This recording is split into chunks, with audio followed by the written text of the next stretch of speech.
There was a slump in the shipping market, and men who were otherwise decent citizens wailed for 1 hour of glorious war, when Kenyan Line Deferred had stood at 88.5, and even so poor an organization as Sidon's Steam Packets Line had been marketable at 3 3/8. Two bareheaded men came down the busy street, their hands thrust into their trousers pockets, their sleek, well-oiled heads bent in dejection. No word they spoke, keeping step with the stern precision of soldiers. Together they wheeled through the open doors of the Commercial Trust building. Together they turned into the elevator, and simultaneously raised their heads to examine its roof, as though in its paneled ceiling was concealed some Delphic oracle who would answer the riddle which circumstances had set them. They dropped their heads together and stood with sad eyes, regarding the attendants' leisurely unlatching of the gate.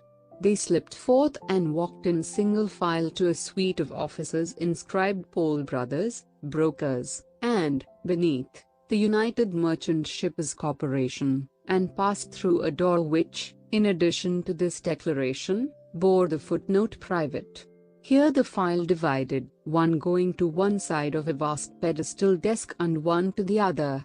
Still with their hands pushed deep into their pockets, they sank, almost as at a word of command, each into his cushioned chair, and stared at one another across the table. They were stout young men of the middle 30s, clean-shaven and ruddy. They had served their country in the late war, and had made many sacrifices to the common cause. One had worn uniform and one had not.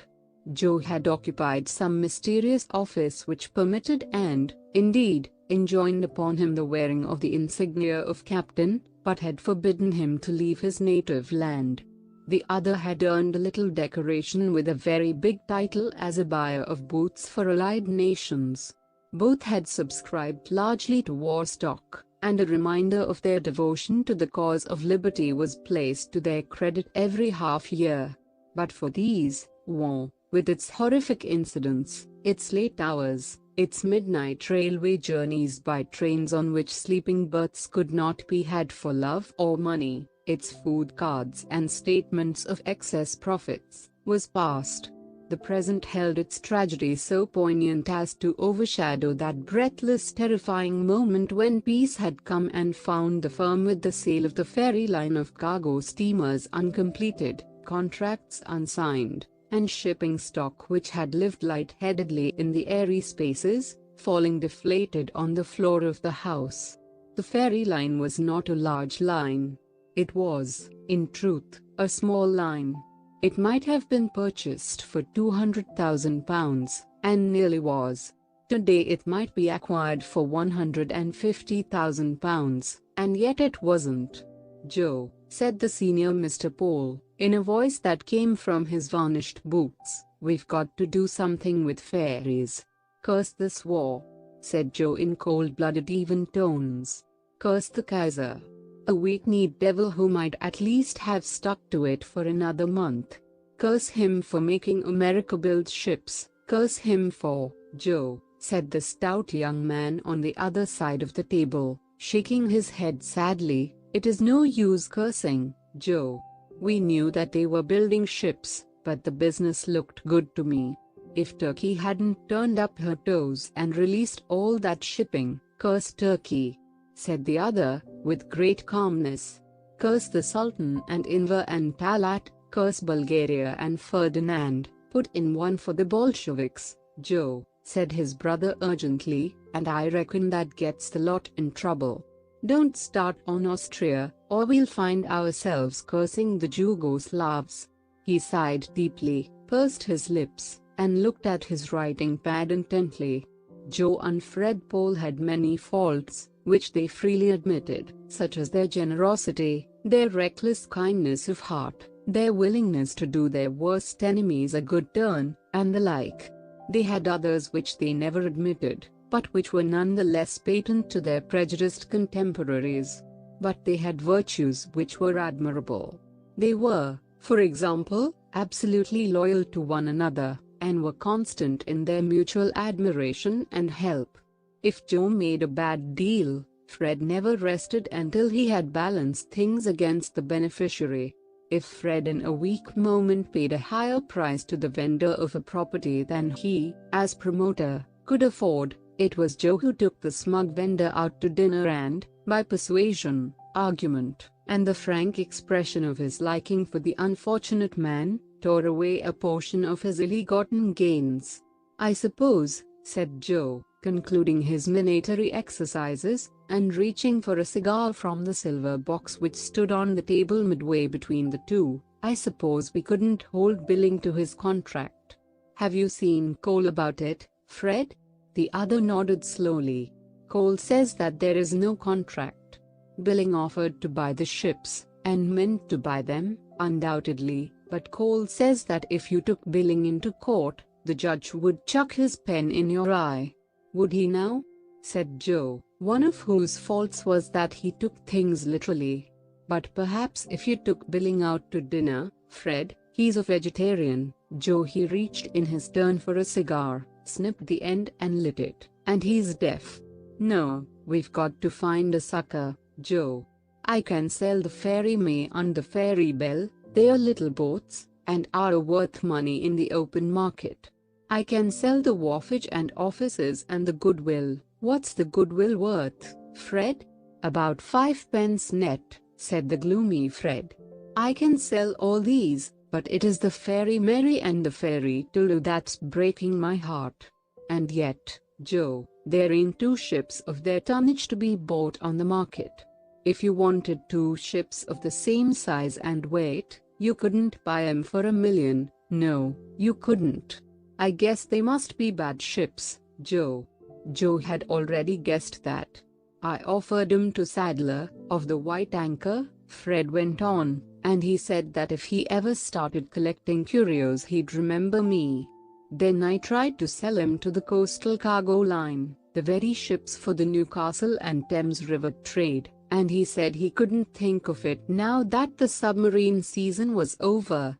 Then I offered 'em to young Topping, who thinks of running a line to the West Coast, but he said that he didn't believe in fairies or Santa Claus or any of that stuff." There was silence.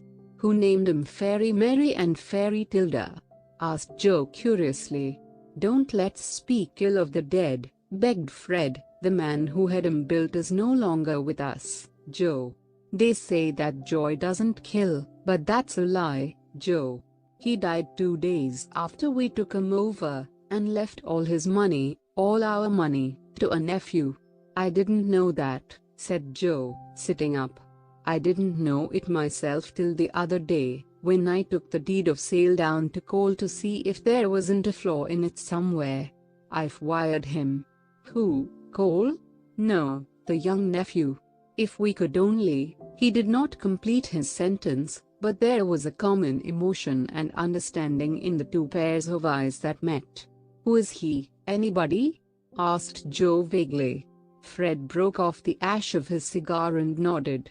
"Anybody worth $500,000 is somebody, Joe," he said seriously. "This young fellow was in the army. He's out of it now, running a business in the city, Schemes Limited, he calls it. Lots of people know him, shipping people on the coast. He's got a horrible nickname." "What's that, Fred?" "Bones," said Fred, in tones sufficiently sepulchral to be appropriate. "And, Joe, he's one of those bones I want to pick." There was another office in that great and sorrowful city. It was perhaps less of an office than a boudoir, for it had been furnished on the hire plan by a celebrated firm of furnishers and decorators, whose advertisements in the more exclusive publications consisted of a set of royal arms, a photograph of a Queen Anne chair, and the bold surname of the firm. It was furnished with such exquisite taste that you could neither blame nor praise the disposition of a couch or the set of a purple curtain.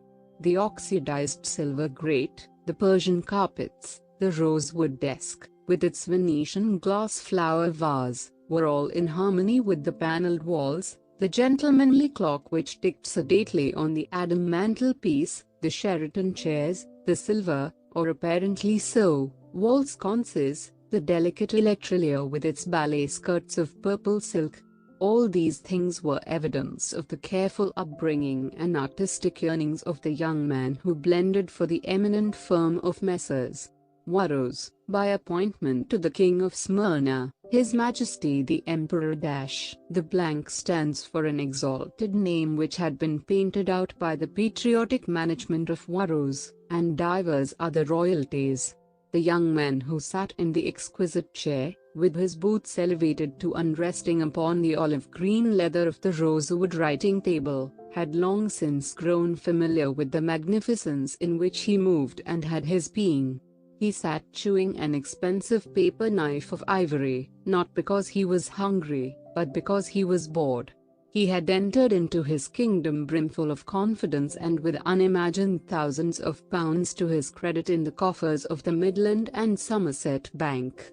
He had brought with him a bright blue book, stoutly covered and brassily locked, on which was inscribed the word schemes. That book was filled with writing of a most private kind and of a frenzied calculation which sprawled diagonally over pages, as for example, buy up old houses. Say £2,000. Pull them down. Say £500. Erect 50 grand flats. Say £10,000. Paper, panty, windows, etc. Say £1,000. Total £12,000. 50 flats let at £80 per annum. £40,000 net profit. Say 50%. No. For good middle-class families, steady people. By this means doing good turn to working classes, solving housing problem and making money which can be distributed to the poor. Mr. Augustus Tibbets, late of H.M. House Rifles, was, as his doorplate testified, the managing director of Schemes Limited. He was a severe-looking young man, who wore a gold-rimmed monocle on his grey check waistcoat and occasionally in his left eye. His face was of that brick red which spoke of a life spent under tropical suns, and when erect he conveyed a momentary impression of a departed militarism.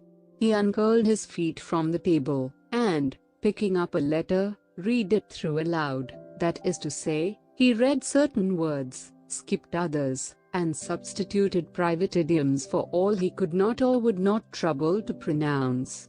"Dear sir," he mumbled, "as old friends of your dear uncle," and so on and so forth, "we are taking the first opportunity of making widdly wee. Our Mr. Fred Pole will call upon you and place himself widdly wee, tum tiddly tum. Yours truly." Mr. Tibbets frowned at the letter and struck a bell with unnecessary violence. There appeared in the doorway a wonderful man in scarlet breeches and green zouave jacket. On his head was a dull red tarbush, on his feet scarlet slippers, and about his waist a sash of oriental audacity. His face, large and placid, was black, and, for all his suggestiveness of the brilliant East, he was undoubtedly negroid. The costume was one of Mr. Tibbets's schemes. It was faithfully copied from one worn by a gentleman of color who serves the Turkish coffee at the Wisteria restaurant. It may be said that there was no special reason why an ordinary businessman should possess a bodyguard at all, and less reason why he should affect one who had the appearance of a burlesque Othello, but Mr. Augustus Tibbets, though a businessman, was not ordinary. Bones for such a name he bore without protest in the limited circles of his friendship, looked up severely. "Ali," he demanded, "have you posted the ledger?" "Sir," said Ali, with a profound obeisance, "the article was too copious for insertion in aperture of collection box, so it was transferred to the female lady behind postal department counter."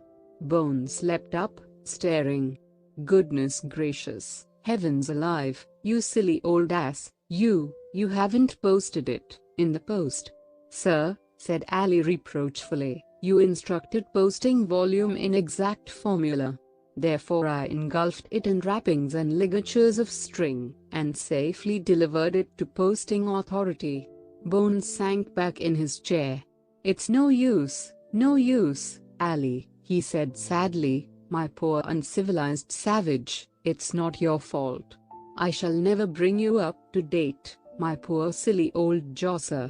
When I say post the ledger, I mean write down all the money you've spent on cabs in the stamp book. Goodness gracious alive. You can't run a business without system, Ali. Don't you know that, my dear old image?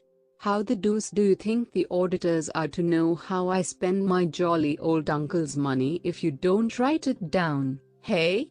Posting means writing. Good heavens, a horrid thought dawned on him. Who did you post it to? Lord, said Ali calmly, destination of posted volume is your lordship's private residency.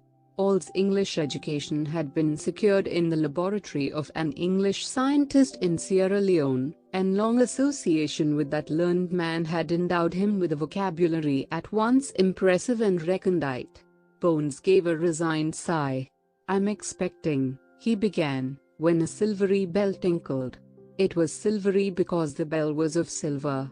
Bones looked up, pulled down his waistcoat, smoothed back his hair, fixed his eyeglass, and took up a long quill pen with a vivid purple feather. Show them in, he said gruffly. Them was one well-dressed young man in a shiny silk hat, who, when admitted to the inner sanctum, came soberly across the room, balancing his hat. Ah, Mr. Paul, Mr. Fred Paul. Bones read the visitor's card with the scowl which he adopted for business hours. Yes, yes. Be seated, Mr. Paul. I shall not keep you a minute. He had been waiting all the morning for Mr. Paul. He had been weaving dreams from the letter heading above Mr. Paul's letter. Ships, ships, house flags, brass button toners. He waved Mr. Fred to a chair and wrote furiously. This frantic pressure of work was a phenomenon which invariably coincided with the arrival of a visitor. It was, I think, partly due to nervousness and partly to his dislike of strangers. Presently he finished, blotted the paper, stuck it in an envelope, addressed it, and placed it in his drawer. Then he took up the card. Mr. Paul? He said. Mr. Paul, repeated that gentleman. Mr. Fred Paul? Asked Bones, with an air of surprise. Mr. Fred Paul, admitted the other soberly. Bones looked from the card to the visitor as though he could not believe his eyes. We have a letter from you somewhere, he said, searching the desk. Ah, here it is. It was, in fact, the only document on the table. Yes, yes, to be sure. I'm very glad to meet you. He rose, solemnly shook hands, sat down again and coughed. Then he took up the ivory paper knife to chew, coughed again as he detected the lapse, and put it down with a bang. I thought I'd like to come along and see you, Mr. Tibbets, said Fred in his gentle voice. We are, so to speak, associated in business. Indeed, said Bones. Indeed. You see, Mr. Tibbets, Fred went on, with a sad smile, your lamented uncle, before he went out of business, sold us his ships. He died a month later. He sighed and Bones sighed. Your uncle was a great man, Mr. Tibbets, he said, one of the greatest businessmen in this little city. What a man! Ah, said Bones, shaking his head mournfully. He had never met his uncle and had seldom heard of him. Saul Tibbets was reputedly a miser, and his language was of such violence that the infant Augustus was invariably hurried to the nursery on such rare occasions as old Saul paid a family visit.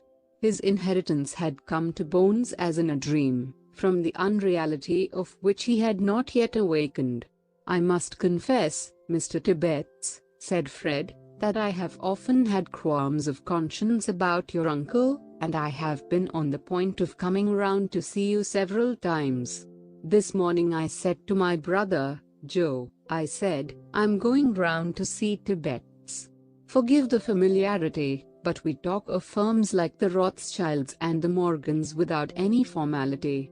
Naturally, naturally, naturally, murmured Bones gruffly. I said, I'll go and see Tibet's and get it off my chest. If he wants those ships back at the price we paid for them, or even less, he shall have them. Fred, he said, you are too sensitive for business. Joe, I said, my conscience works even in business hours. A light dawned on Bones and he brightened visibly. Ah, yes, my dear old Paul, he said almost cheerily, I understand. You diddle my dear old uncle, bless his heart, out of money, and you want to pay it back. Fred Bones rose and extended his knuckly hand. You're a jolly old sportsman, and you can put it there. What I was going to say, began Fred, seriously agitated. Not a word. We'll have a bottle on this. What will you have, ginger beer or cider? Mr. Fred suppressed a shudder with difficulty. Wait, Mr. Tibbets, he begged. I think I ought to explain. We did not, of course, knowingly rob your uncle. No, naturally, said Bones, with a facial contortion which passed for a wink. Certainly not. We businessmen never rob anybody. Ali, bring the drinks. We did not consciously rob him, continued Mr. Fred desperately, but what we did do, this is my confession. You borrowed a bit and didn't pay it back. Ah, naughty, said Bones. Out with the corkscrew, Ali. What shall it be, a cream soda or non-alcoholic ale? Mr. Fred looked long and earnestly at the young man. Mr. Tibbets, he said, and suddenly grasped the hand of Bones. I hope we are going to be friends. I like you. That's my peculiarity. I like people or I dislike them. Now that I've told you that we bought 2 ships from your uncle for £140,000 when we knew, yes, positively knew, they were worth at least £20,000 more, now I've told you this, I feel happier. Worth £20,000 more? Said Bones thoughtfully. Providence was working overtime for him, he thought. Of anybody's money, said Fred stoutly. I don't care where you go, my dear chap. Ask Cole, he's the biggest shipping lawyer in this city. Ask my brother, who, I suppose, is the greatest shipping authority in the world. Or, what's the use of asking them? Ask yourself. If you're not Saul Tibbets all over again, if you haven't the instinct and the eye and the brain of a ship owner, why, I'm a Dutchman. That's what I am, a Dutchman. He picked up his hat and his lips were pressed tight, a gesture and a grimace which stood for grim conviction. What are they worth today? Asked Bones, after a pause. What are they worth today? Mr. Fred frowned heavily at the ceiling. Now, what are they worth today? I forget how much I've spent on 'em. They're in dock now. Bones tightened his lips, too. They're in dock now, he said. He scratched his nose. Dear old Fred. Paul, he said, you're a jolly old soul. By Jove, that's not bad. Paul and soul rhyme, did you notice it? Fred had noticed it. It's rum, said Bones, shaking his head. It is rum how things get about. How did you know, old fellow citizen, that I was going in for shipping? Mr. Fred Paul did not know that Bones was going in for shipping, but he smiled. There are few things that happen in the city that I don't know, he admitted modestly. The Tibbets line, said Bones firmly, will fly a house flag of purple and green diagonally, that is, from corner to corner. There will be a yellow anchor in a blue wreath in one corner and a capital T in a red wreath in the other. Original, distinctly original, said Fred in wondering admiration. Wherever did you get that idea? I get ideas, confessed Bones, blushing, sometimes in the night, sometimes in the day. The fleet. Bones liked the sound of the word and repeated it. The fleet will consist of the Augustus, the Sanders, a dear old friend of mine living at Hindhead, the Patricia, another dear old friend of mine living at Hindhead, too, in fact, in the same house. To tell you the truth, dear old Fred Paul, she's married to the other ship. And there'll be the Hamilton, another precious old soul, a very, very, very, very dear friend of mine who's coming home shortly. Well, what shall we say, Mr. Tibbets? Said Fred, who had an early luncheon appointment. Would you care to buy the 2 boats at the same price we gave your uncle for them? Bones rang his bell. I'm a businessman, dear old Fred, said he soberly. There's no time like the present, and I'll fix the matter, now. He said now with a ferociousness which was intended to emphasize his hard and inflexible business character. Fred came into the private office of Pole and Pole after lunch that day, and there was in his face a great light and a peace which was almost beautiful. But never beamed the face of Fred so radiantly as the countenance of the waiting Joe. He lay back in his chair, his cigar pointing to the ceiling. Well, Fred? There was an anthem in his voice. Very well, Joe. Fred hung up his unnecessary umbrella. I've sold the fairies. Joe said it and Fred said it. They said it together. There was the same lilt of triumph in each voice, and both smiles vanished at the identical instant. You've sold the fairies, they said. They might have been rehearsing the scene for months, so perfect was the chorus. Wait a bit, Joe, said Fred, let's get the hang of this. I understand that you left the matter to me. I did, but, Fred, I was so keen on the idea I had that I had to nip in before you. Of course, I didn't go to him as Pole and Pole. To him? What him? Asked Fred, breathing hard. To what's his name, Bones. Fred took his blue silk handkerchief from his pocket and dabbed his face. Go on, Joe, he said sadly. I got him just before he went out to lunch. I sent up the United Merchant Shippers card. It's our company, anyway. Not a word about Pole and Pole. Oh, no, of course not, said Fred. And, my boy, this was evidently Joe's greatest achievement, for he described the fact with gusto. Not a word about the names of the ships. I just sold him 2 steamers, so and so tonnage, so and so classification. For how much? Fred was mildly curious. It was the curiosity which led a certain political prisoner to feel the edge of the axe before it beheaded him. 120,000, cried Joe joyously. He's starting a fleet, he says. He's calling it the Tibbets Line, and bought a couple of ships only this morning. Fred examined the ceiling carefully before he spoke. Joe, he said, was it a firm deal? Did you put pen to paper? You bet your dear sweet life, said Joe, scornful at the suggestion that he had omitted such an indispensable part of the negotiation. So did I, Joe, said Fred. Those 2 ships he bought were the 2 fairies. There was a dead silence.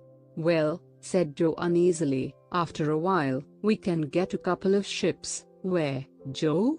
You admitted yesterday there weren't 2 boats in the world on the market. Another long silence. I did it for the best, Fred. Fred nodded. Something must be done. We can't sell a man what we haven't got. Joe, couldn't you go and play golf this afternoon whilst I wangled this matter out? Joe nodded and rose solemnly. He took down his umbrella from the peg and his shiny silk hat from another peg, and tiptoed from the room. From 3 o'clock to 4 Mr. Fred Pole sat immersed in thought, and at last, with a big, heavy sigh, he unlocked his safe, took out his checkbook and pocketed it. Bones was on the point of departure, after a most satisfactory day's work, when Fred Pole was announced.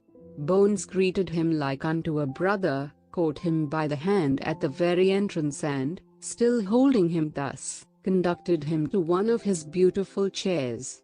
By Jove, dear old Fred, he babbled, it's good of you, old fellow, really good of you. Business, my jolly old ship owner, waits for no man. Alley, my checkbook. A moment, just a moment, dear Mr. Bones, begged Fred. You don't mind my calling you by the name which is already famous in the city? Bones looked dubious. "Personally, I prefer Tibets," said Fred. "Personally, dear old Fred, so do I," admitted Bones. "I've come on a curious errand," said Fred in such hollow tones that Bones started. "The fact is, old man, I'm—" He hung his head, and Bones laid a sympathetic hand on his shoulder. "Anybody is liable to get that way, my jolly old roisterer," he said. "Speakin' for myself, drink has no effect upon me, due to my jolly old nerves of iron and all that sort of thing." "I'm ashamed of myself," said Fred. "Nothing to be ashamed of, my poor old toper," said Bones honestly in error. "Why, I remember once, as a businessman, Mr. Tibbets," said Fred bravely. "Can you forgive sentiment?" "Sentiment? Why, you silly old josser, I'm all sentiment, dear old thing. Why, I simply cry myself to sleep over dear old Charles What's his name's books." "It's sentiment," said Fred brokenly. "I just can't, I simply can't part with those 2 ships I sold you." "Hey?" said Bones. "They were your uncle's, but they have an association for me and my brother which it would be, profane to mention. Mr. Tibbets, let us cry off our bargain." Bones sniffed and rubbed his nose. "Business, dear old Fred," he said gently. "Bear up and play the man, as dear old Francis Drake said when they stopped him playin' cricket. Business, old friend. I'd like to oblige you, but—" He shook his head rapidly. Mr. Fred slowly produced his checkbook and laid it on the desk with the sigh of one who was about to indite his last wishes. "You shall not be the loser," he said, with a catch in his voice, for he was genuinely grieved. "I must pay for my weakness. What is £500? What is 1,000, if it comes to that, Freddie?" said Bones.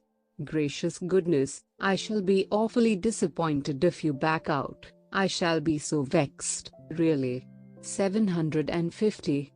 asked Fred, with pleading in his eye. "Make it 1,000, dear old Fred," said Bones. "I can't add up 50s.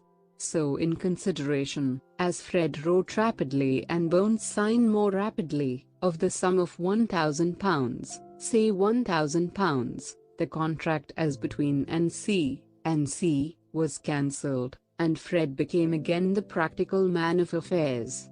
"Dear old Fred," said Bones, folding the check and sticking it in his pocket, "I'm going to own up, frankness is a vice with me, that I don't understand much about the shipping business. But tell me, my jolly old merchant, why do fellas sell you ships in the morning and buy 'em back in the afternoon?" "Business, Mr. Tibbets," said Fred, smiling, "just big business." Bones sucked an inky finger. "Dinky business for me, dear old thing," he said. "I've got 1,000 from you and 1,000 from the other Johnny who sold me 2 ships. Bless my life and soul, the other fellow," said Fred faintly, "a fellow from the United Merchant Shippers." "That was the dear lad," said Bones. "And has he cried off his bargain, too?" "Positively," said Bones. "A very, very nice fellow. He told me I could call him Joe, jolly old Joe." "Jolly old Joe," repeated Fred mechanically, as he left the office, and all the way home he was saying "jolly old Joe."